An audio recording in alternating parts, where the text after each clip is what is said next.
Assalomu alaykum. Renessans minbari tok-shousi efirda bugun sizlar bilan 2026-yilgi davlat dasturi xizmatlar sohasini rivojlantirish borasida belgilangan vazifalar mavzusini muhokama qilamiz. Xususan 2026-yilning 16-fevraldagi prezidentimizning 22-sonli farmoni bilan tasdiqlangan davlat dasturi va unda belgilangan masalalarni muhokama qilamiz. Studiyamizga esa tadbirkorlarni, ekspertlarni taklif etganmiz. Assalomu alaykum, barchangizni xush ko'rdik. Davlat dasturida bir qator vazifalar belgilandi va bir qator tashabbuslarni ilgari surish masalasi qo'yildi zimmamizga va aynan o'z yo'nalishingizda bu borada qilinayotgan ishlar yoki kelgusidagi rejalar haqida tinglasak bo'ladi. Marhamat. Darhaqiqat, muhtaram yurtboshimiz tomonidan qo'yilgan vazifalar, ustuvor yo'nalishlar biz uchun alohida muhim yo'nalish sifatida qamrab olingan yo'nalishlarimizdan biri. Bu ayniqsa shu turizm sohasini barqaror rivojlantirishga qaratilgan sa'y-harakatlar va amaldagi chora-tadbirlarning rivojini yo'nalishida ayniqsa turizm sohasiga alohida e'tibor qaratgan holda har bir hududning o'ziga xos turistik salohiyatdan kelib chiqib rivojlantirishga qaratilgan loyihalar hozirgi kunda amalga oshirilmoqda.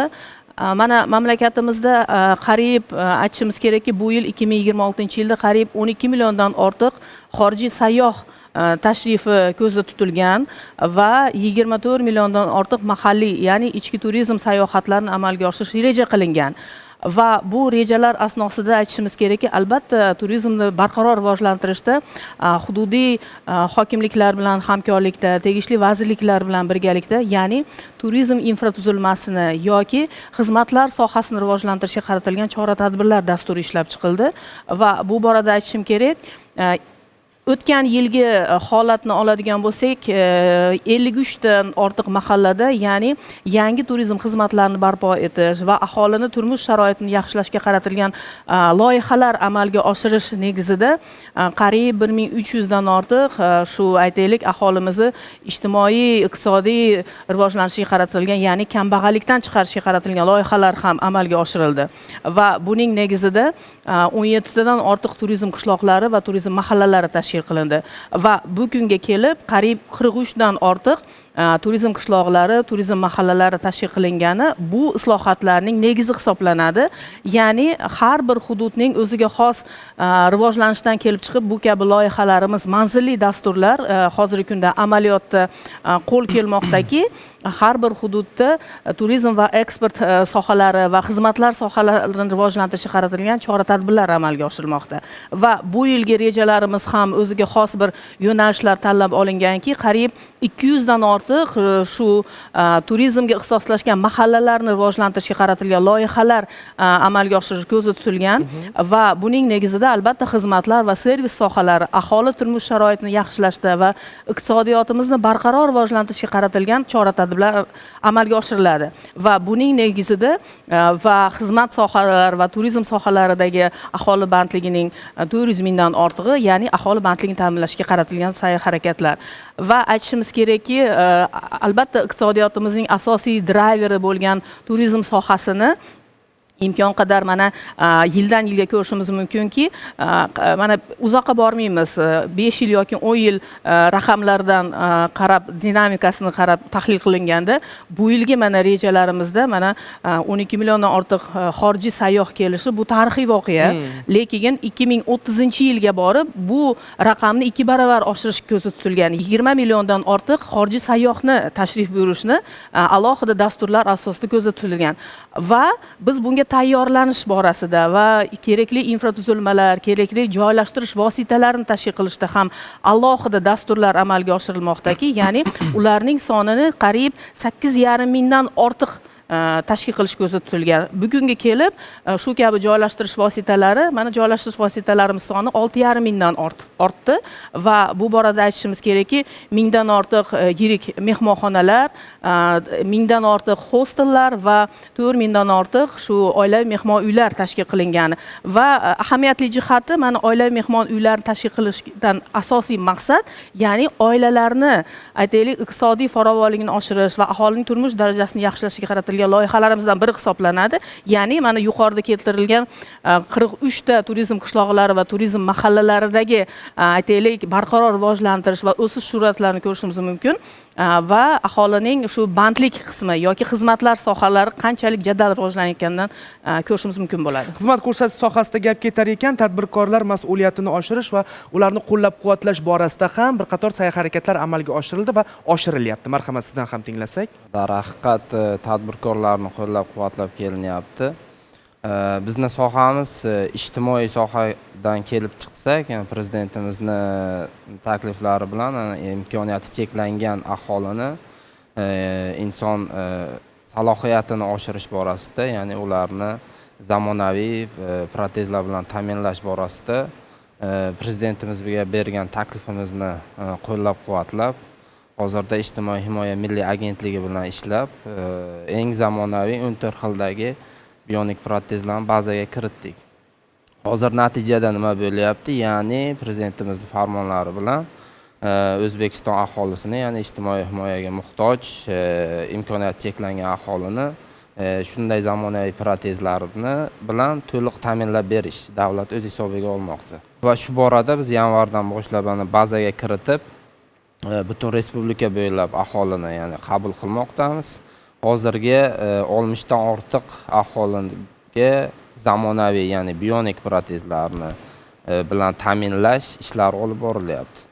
Bu juda yuqori natija, chunki eng rivojlangan davlatlardagina shunaqa imkoniyatlar mavjud. Hozirda bizni respublikamizda ham prezidentimizning tashabbuslari bilan aholini shunday imkoniyatlar berilyapti va davlat qo'llab-quvvatlayapti. Rahmat ma'lumotlar uchun va sizdan ham tinglasak, o'z yo'nalishingizda aynan mana shu 22-sonli qaror bilan qanday bir yaxshi bir imkoniyatlar yaratildi va yoshlarning bandligini ta'minlash, ularni zamonaviy kasblarga yo'naltirish borasida bir yaxshi qadamlar tashlandi deb bemalol aytishimiz mumkin. Marhamat. Albatta. Avvalo mavzuga kirishdan oldin aynan xizmat ko'rsatish sohasini ahamiyati haqida biroz to'xtalmoqchiman. Sababiki bu inson hayotini darajasini belgilab beradigan muhim omillardan biri. Xizmat ko'rsatish sohasi, biz inson sifatida ta'lim olamiz, tibbiyot xizmatlarini olamiz yoki o'zimizga e'tibor qaratadigan xizmatlarni olamiz. Hammasi hayotimiz sifatiga to'g'ridan-to'g'ri ta'sir ko'rsatadi. Bundan bir necha yillar avval, masalan, sayohatga chiqqanimizda chet eldagi darajani ko'rib, bizda ham qaniydi shunaqa narsa bo'lsa edi degan bir xohish paydo bo'lardi. Hozir mana shu narsani mana turizm sohasida bo'ladimi yoki boshqa xizmat ko'rsatish sohalarida ham mana shu xizmatlar darajasini oshganligini ko'rishimiz mumkin. Ya'ni bu yerda har bir soha rivojlanyapti. Ayniqsa mana bizani 2017-yilgacha IT soha, IT sanoat deyarli yo'q holatda edi. Mana shu o'tgan vaqt davomida hozirgi mana o'tgan yilgi raqamlar bilan tanishadigan bo'lsak, aynan IT xizmatlarining eksporti hajmi qariyb 1 milliard dollarga yetgan.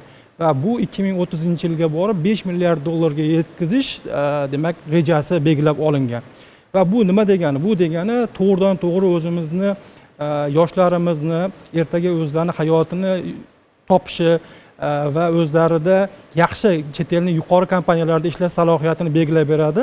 Mana shu oxirgi yillar davomida mana o'zimiz faoliyat ko'rsatayotgan PDP ekosistem faoliyatida ham mana talabalarimiz 2-kursdan keyin 70% dan ortig'i demak mahalliy va xorijiy kompaniyalarda ishlashyapti. Va ular O'zbekistondan turib dunyoning kompaniyalarida demak outsource xizmatlarini ko'rsatishi mumkin bo'lyapti. Ota-onasining barida o'zining yurtida mana shu xizmatlarni ko'rsatib, ham jamiyat foydasiga, ham o'zlarining rivojlanishiga demak o'zlari turtki bo'lishyapti. Va bu yerda yana bir narsani muhim aytib o'tish kerakki, tadbirkorlar klublarida ham ko'plarida a'zoman. Hamma tadbirkorlar bilan gaplashsangiz, eng katta o'sishingizga xalaqit berayotgan narsa nima deyilsa, bu kadrlar masalasi. Hamma sohasida kadrlar va bu kadrlar sohasida ham, ya'ni mana xususiy universitetlarga ruxsat berilganligi, mana ta'lim muassasalarini ochishga katta imtiyozlar berilayotganligi va boshqa ko'plab narsalar hammasi ko'rsatilayotgan narsa shu yoshlarimizni mutaxassis bo'lishga qaratilayotganligini bir yorqin isbotini ko'rish mumkin. Men o'ylaymanki, mana shu sohalar ta'limni rivojlantiradigan bo'lsak, nafaqat xizmat ko'rsatish sohasi, balki boshqa sohalar davlatimiz rivojlanishiga ham bir katta turtki bo'lgan bo'lardi albatta. Rahmat.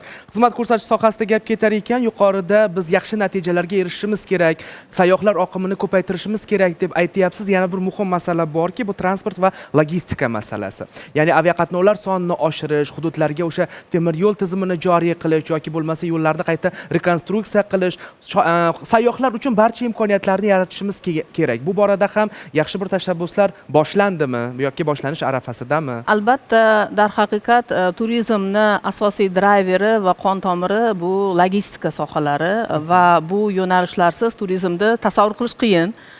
Va kerakli zaruriy sayyohlar uchun yaratilayotgan imkoniyatlar va infratuzilmalar kabi loyihalarimiz bosqichma-bosqich amalga oshirilmoqda. Ya'ni 30 dan ortiq aytaylik turizm infratuzilmasini yaxshilashga qaratilgan master rejalar hozirgi kunda ishlar amalga oshirilmoqda. Bundan tashqari, mana to'g'ri aytdingiz, darhaqiqat shu aviaqatnovlar soni qariyb 5 yil oldin ham atiga aytaylik bittagina aviakompaniya faoliyat ko'rsatgan bo'lsa, hozirgi kunga kelib 30 dan ortiq aviakompaniyalar xorijiy va mahalliy sayyohlarga xizmat qilib kelyapti. Va yana bir yo'nalishimiz mana temir yo'l sohasida ham jadal rivojlantirish ko'zda tutilgan, ya'ni transport vazirligi bilan hamkorlikda shu yangi aytaylik marshrutlar, yangi reyslar shu barpo etilishida ham alohida muayyan chora-tadbirlar amalga oshirilmoqda. Ya'ni bosqichma-bosqich shu kabi transport vositalarini, reyslarini ko'paytirish va qolaversa yangi marshrutlarga qaratilgan temir yo'l stansiyalarini barpo etish, bu kabi loyihalarimiz albatta amalga oshirilmoqda va qariyb 12 milliondan ortiq mahalliy aholiga teng xizmat qilish kabi shu kabi transport logistika sohasidagi xizmatlar sohasi yanada rivojlanmoqda va bu mana o'zini natijalarini beryapti. Ya'ni aytaylik eng tog'li qishloqqa borishda yoki tog'li rekreatsion zonalarga sayohatni amalga oshirmoqchi bo'lgan sayyoh to'g'ridan to'g'ri shu kabi shu o'zining sayohat marshrutlarini shu kabi transport logistikalarda amalga oshiriladi. Va yana aytishimiz kerak, mana turizm sohasida mana ishtirokchilarimizdan ham ma'lum bo'lyapti, ya'ni kadrlar siyosati va kadrlar siyosatini yanada aytaylik turizm sohasiga jalb qilish va ularni xalqaro standartlar asosida malakasini oshirish va professional darajada sayyohlarga xizmat qilishga ham alohida yo'nalishlar qaratilgan. Mana yana bir natijasini aytishim kerak, qariyb 5 yil oldin 15 ga yaqin shu turizm sohasidagi oliygoh va texnikumlar bo'lgan bo'lsa, hozirgi kunga kelib 30 dan ortiq shu kabi texnikum va oliygohlar barpo etildi va ushbu yo'nalishlarda turizm fakultetlari mana ochilgani va 17 mingdan ortiq talaba yoshlarni shu kabi sohaga yangi yo'nalishlar, yangi turizm xizmatlariga kirib kelishida bir zamin bo'lmoqda. Va yana bir narsaga xursand bo'ldim. Mana inklyuziv sayohatda ham imkoniyati cheklangan shaxslarimizga qaratilgan sa'y-harakatlar sizning ham yo'nalishingiz juda ham qiziqarli va avvalambor jismoniy faollik talab etiladi. Avvalambor insonni o'zi jismoniy faol bo'lsa, ya'ni sayohatga o'zini chorlab qoladi va qolaversa sayohatga chiqqan imkoniyat cheklangan shaxslar yanada turmush sharoitiga terang qarashliligi yoki o'ziga xos sog'lom turmush tarzini shu yo'nalishida shu aytaylik hayot kechirishida bir sabab bo'ladi. Bu kabi loyihalar albatta turmush sharoitini yaxshilashda va qolaversa sayohatni cheklovsiz, ya'ni to'siqsiz turizmni rivojlantirishga qaratilgan sa'y-harakatlar deb hisoblaymiz va 2024-yili qariyb aytaylik 14 mingdan ortiq shu imkoniyati cheklangan shaxslarimiz sayohati amalga oshirilgan bo'lsa, 2025-yilda ham shu kabi yo'nalishlar amalga oshirildi va bu alohida davlat dasturlariga kiritilgani ham ahamiyatga molik hisoblanadi. Aytishim kerakki, turizm yo'nalishi aytaylik imkon qadar xorijiy mamlakatlarda targ'ib qilish masalasiga ham alohida e'tibor qaratilmoqda. Ya'ni turizm mamlakatimizning turizm salohiyatini xorijiy bozorlarda targ'ib qilinishda aytaylik road showlar tashkil qilinishi va qolaversa shu kabi ommaviy axborot vositalari bilan hamkorlikda ishlanishga qaratilgan loyihalar ham amalga oshiriladi. Ya'ni har bir hududning o'ziga xos aytaylik shu jihatlarini namoyish etilishida va uni targ'ib qilinishida alohida reja grafiklar va dasturlar amalga oshirib kelinmoqda. Haqiqatdan ham aynan o'tgan 2025-yil davomida 20 ga yaqin Yevropa mamlakatlarida o'sha roadshow dasturi doirasida O'zbekistonning turizm imkoniyatlari keng targ'ib qilindi. Nafaqat o'sha Buxoro, Samarqand, Xiva, Qo'qon kabi shaharlar, balki endi turizm imkoniyati rivojlanayotgan tog'li hududlarimiz ham aynan mana shu loyihalar doirasida keng ommalashtirildi va Yevropadan kelayotgan sayyohlar soni ham sezilarli darajada oshyapti. Ma'lumot o'rnida aytib o'tishimiz kerakki, birgina 2026-yilda o'zida 500 kilometr temir yo'l qurilishi belgilangan. Ya'ni Baytqo'rg'on Parkent yo'nalishi bo'yicha 24 kilometr, bundan tashqari Navoiy Buxoro yo'nalishi bo'yicha 92 kilometr elektrlashtirilgan tezyurar poyezdlarni joriy qilish, Havas Dashtobod yo'nalishi, Bo'ka, Piskent, Bekobod, Boyovut tumanlarida ham, o'sha Nurafshon shaharlarida ham temir yo'llarni joriy qilish borasida 2026-yilda ustuvor vazifalar belgilanyapti. Yana bir narsa borki, yuqorida ta'kidlab o'tdingiz, talabalar endi nafaqat ta'lim olishi, balki ta'lim bilan birgalikda integratsiyalashgan o'sha xizmat ko'rsatish va o'z faoliyatini olib borish, dual ta'lim tizimi. Biz bilamizki, oldinlari ta'lim olgan talaba ishla olmasdi, ishlagan talaba esa ta'lim ola olmasdi va dual ta'lim tizimining joriy qilinishi ham nafaqat davlat oliy ta'lim muassasalari, balki xususiy ta'lim muassasalariga ham yaxshi bir imkoniyatni, yaxshi bir ham ishlash, ham o'qish kabi bir natijani ko'rsata oldi deyishimiz mumkin. Xuddi shunday. Avvallari shu universitetda bitirgan talabalar aynan sanoat sohalariga borganda o'qiyotgan ilmi bilan qilinayotgan, bajariladigan, qo'yilgan vazifaning orasida katta tafovutlar bo'lardi. Hozirgi kunda ham o'qish davomida, ham o'qib, ham ishlab, yana bir narsani aytish kerakki, aynan o'zining sohasida ishlab, boshqa sohada emas, o'zining sohasida ishlaganda, ya'ni 4 yildan keyin tayyor mutaxassis, ya'ni ekspert darajasidagi mutaxassis bo'lib tayyor bo'lib chiqadi. Ya'ni aynan bizani yo'nalishda ham IT sohada ham hozirgi kunda aynan strong junior yoki middle developerlarga talab juda ham yuqori. Shuning uchun ham universitet faoliyatini yo'lga qo'yganmizki, ular 2 yil davomida, dastlabki 2 yil davomida fundamental bilimlar olgandan keyin keyingi 2 yil davomida ham o'qib, ham ishlab, demak o'qish va demak mehnat faoliyatlarini birgalikda olib borilishi mumkin. Va shu bilan birgalikda endi aniq raqamlar aytadigan bo'lsam, mana 3-4-kurs talabalarimizni 70% dan ortig'i demak xorijiy kompaniyalarda ishlashyapti va ularning olayotgan maoshlari masalan ayrim sohalarda kasbiy o'sish birmuncha sekin bo'lishi mumkin. IT sohada esa juda tez bo'ladi. Ya'ni dastlabki ishga kirganda deylik dollar ekvivalentida aytadigan bo'lsak 500-600 dollarlik ishga kiradigan bo'lsa, bu 1 yil ichida 1000-2000 dollarlik diapazonlardan oshishi mumkin. Ya'ni bu bolaning o'zining fundamental bilimlariga bog'liq bo'ladi.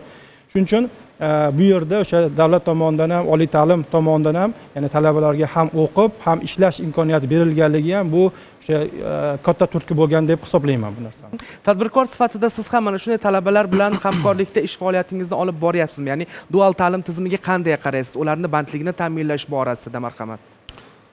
Xo'p, bizga avvalambor bu ushbu soha yangi soha, ya'ni biz ilk bor O'zbekistonda bionik protezlar, zamonaviy protezlar, egzoskeletlar, undan tashqari shunaqa texnologiyalar ishlab chiqaramiz.